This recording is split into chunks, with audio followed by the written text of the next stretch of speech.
नमस्कार दोस्तों, स्वागत करती हूँ आप सबका मेरे इस यूट्यूब चैनल पे। तो आज मैं आप सबके लिए सोमवार व्रत कथा की कहानी लेके आई हूँ। सोमवार व्रत कथा की कहानी चलिए हम लोग शुरू करते हैं। एक साहूकार बहुत अमीर था, उसके पास धन की कोई कमी नहीं थी, लेकिन साहूकार को एक ही चिंता थी कि उसका कोई पुत्र नहीं था, कोई बच्चे नहीं थे उसके। तो वो प्रत्येक सोमवार को शिवजी और चंद्रदेव की पूजा आराधना करता था और शिवजी से बस यही मांगता था कि जल्दी से जल्दी मुझे एक औलाद का सुख हो जाए।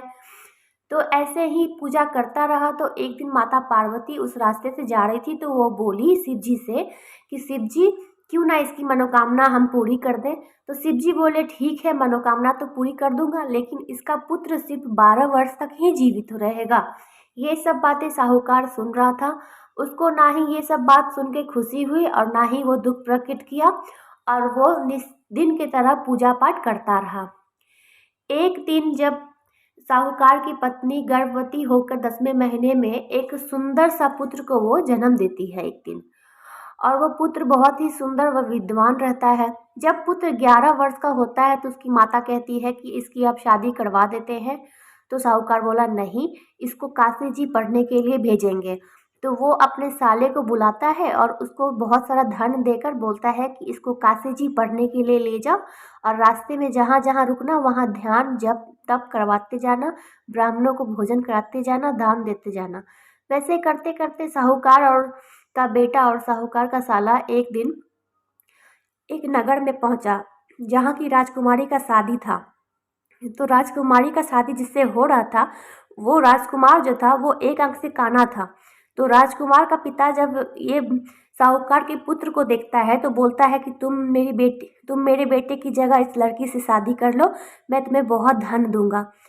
तो साहूकार का बेटा जो है रेडी हो जाता है, तैयार हो जाता है और वो शादी कर लेता है राजकुमारी से। लेकिन जब वो जाने लगता है तो राजकुमारी की चुनरी में लिख के चला जाता है कि तेरा विवाह मेरे साथ हुआ है, और जिसे तेरे साथ का भेजेंगे वो एक आंख से काना है। राजकुमारी बेचारी सारी बातें ये पढ़ लेती है और वो अपने पिता को बोल देती है कि मैं इसके साथ नहीं जाऊंगी, मेरे पति जो है वो काशी जी पढ़ने के लिए गए हैं। तो बारात वापस लौट जाती है। इधर साहूकार का पुत्र और उसका साला साहूकार का जो है वो काशी जी पहुंच जाता है और पूजा पाठ कराता है, ब्राह्मणों को भोजन कराता है, दान करता है, यज्ञ करता है। वैसे करते करते लड़का जो है 12 वर्ष का हो जाता है। तो एक दिन उसके मामा यज्ञ करते करते हैं, उसी समय लड़का बोलता है कि मेरी तबीयत बिगड़ गई है, तो मैं आराम कर लेता हूँ। कमरे में जाके वो आराम करने लगता है, उसी समय उसकी मृत्यु हो जाती है। मामा जो है लड़के के, वो पूजा पाठ करके फिर वो विलोप करने लगते हैं, बहुत जोर से चिल्लाने लगते हैं, रोने लगते हैं। तभी माता पार्वती और शिव जी उस रास्ते से गुजरते हैं।